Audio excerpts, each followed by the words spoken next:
Om Namo Bhagavate Vasudevaya.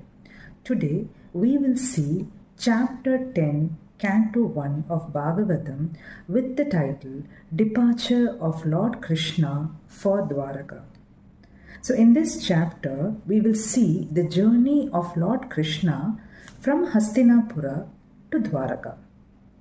So Sutta Muni is present in Naimisharanya and is answering the questions asked by the sages. So Shaunaka Muni asked Sutta Muni that after Yudhishthira got back the kingdom from the Kauravas, how could he rule the kingdom? After having killed so many people on the battlefield of Kurukshetra, was he not guilty? To which Sutta Muni replied that Lord Krishna was pleased after having crowned Yudhishthira as the king, and Yudhishthira ruled the city of Hastinapura after listening to Bhishmacharya, which is stated as Bhishmoktam, and Lord Krishna, which is stated as Achyutoktam, and hence he was free of guilt. So during Yudhishthira's rule, when he was the king of Hastinapura, there were timely rains, and the earth yielded all the crops. The cows produced milk in abundance because they were very cheerful in nature, and the trees, flowers, fruits and creepers, they bloom seasonally, and the hills, mountains, rivers and forests provided abundance, and the weather was pleasant. It is said that the king did not have any enemies, because of which his subjects were very peaceful. They did not have physical diseases, and mentally they were very calm. The weather was pleasant. Everything was perfect. So Lord Krishna stayed back in Hastinapura to console his relatives and to please his sister Subhadra. So when Lord Krishna decided to take leave and go to Dwaraka, he asked permission to Yudhishthira to take leave. So Yudhishthira was the king. So just look at the humility of Lord Krishna, that he is asking Yudhishthira permission to go, and Yudhishthira granted it. So Kunti Devi, Draupadi, Dhritarashtra, Gandhari, Bhishma, Nakula, Sahadeva and rishis like Dhaumya, they couldn't bear the thought that Krishna was going to leave them and go. It is said that they almost fainted when they thought that Krishna was going to leave them and go. So to which Sutta Muni replied that when one listens to satsanga, meaning reading or listening to spiritual teachings, our mind gets so addicted to it and we want to listen more of these satsangas. So imagine the state of the Pandavas.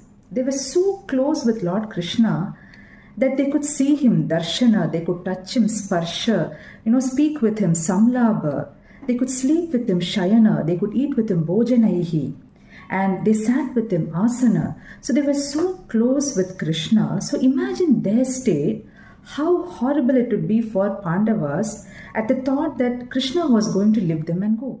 All the ladies present there just fixed their eyes on Lord Krishna.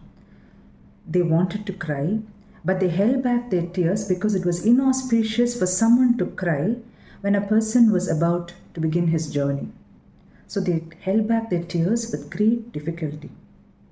So when Krishna started his journey, different type of instruments were being played, like Shankar, Beri, Mridangam, Veena, Padava, Gomukha, Dunduri, Dundubi, Anaka, Danda were played, and flowers were showered on Lord Krishna to honor him. So the entire atmosphere was like charged and divine. Arjuna held the royal white umbrella for Lord Krishna, which is stated in the verse as Sitat Patram Jagraha. Sitat Patram, meaning the umbrella which was soothing for the eyes. It was white in color. Jagraha, meaning held. Mukta Dhama Vibhushitam. Mukta Dhama, meaning pearls and laces. Vibhushitam, it was decorated with. Ratnadhandam Gudakesha. Ratnadhandam, meaning the handle of the umbrella was studded with precious jewels. Gudakesha refers to Arjuna, Priya Priyatamasyaha. Priya meaning most beloved. Priyatamasya, of the most beloved. So here Arjuna, again it is referred to as Arjuna, who is very beloved to Lord Krishna. So just imagine that the umbrella itself was like so majestic.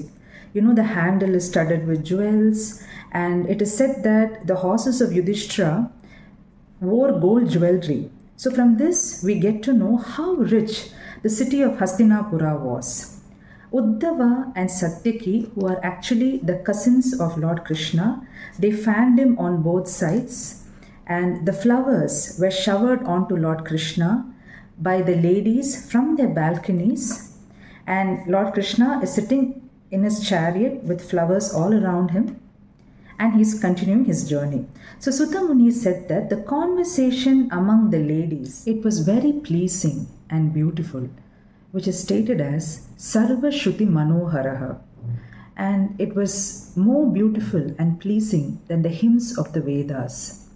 So the conversation was heard by everyone, and it goes like, one lady spoke to another, "Do you know that this Krishna was present before creation? He uses the power of Maya to create, he protects his creation, and finally everything dissolves into him, but still he looks very calm. The Vedas and Puranas glorify him, and every time his creation is under threat, he incarnates. He is felt by those who are materially detached and who can control their senses." The Yadu dynasty became famous because Krishna was born into it. Mathura or Madhuvaram is fortunate to have the Lord's presence. Dwaraka or Kushasthali is celebrated more than heaven, and it is said that Mathura and Dwaraka glorified the name of the earth. Fortunate were the wives of Lord Krishna. Rukmini and Jambavati glorified womanhood because of their association with Lord Krishna, and these pleasant conversations were heard by the Lord himself, and he looked at them with a sweet smile, which is stated as Valguhasa, and accepted their devotion. So Yudhishthira had sent the 4 divisions of army, one because of his love for Lord Krishna, another reason was for protection for Lord Krishna. So the 4 divisions of the army are called as Chaturanga Sainyam, which consisted of elephants, horses, chariots, and armies. The Pandavas accompanied the Lord for a long time in his journey. Then Lord Krishna requested them to take leave, and he continued his journey towards Dwaraka. So the Lord had to pass over many places before he reached Dwaraka. There are places mentioned here like Kurujangala, the province of Delhi, Panchala, part of the province of Punjab, Surasena, part of the province of Uttar Pradesh, Yamunan, land on the banks of the river Yamuna, Brahmavarta, part of the northern Uttar Pradesh, Kurukshetram, the place where the battle of Kurukshetra took place, Matsya, the province of Matsya, Saraswata, part of Punjab, Rajasthan, Danbam in Madhya Pradesh, Savira and Abira provinces. And when Krishna passed through all these places, he was honored and worshipped by all the people, and it is said that all the people also gave him a lot of gifts. Finally, Krishna reached Dwaraka. By then, it was dark because the sun had set and all the horses were exhausted. So what can we learn from this chapter? The importance of righteousness, how a leader should take care of his people, which will lead to a peaceful and harmonious society, complete devotion to the Lord, and the importance of the role of a wise advisor in one's life.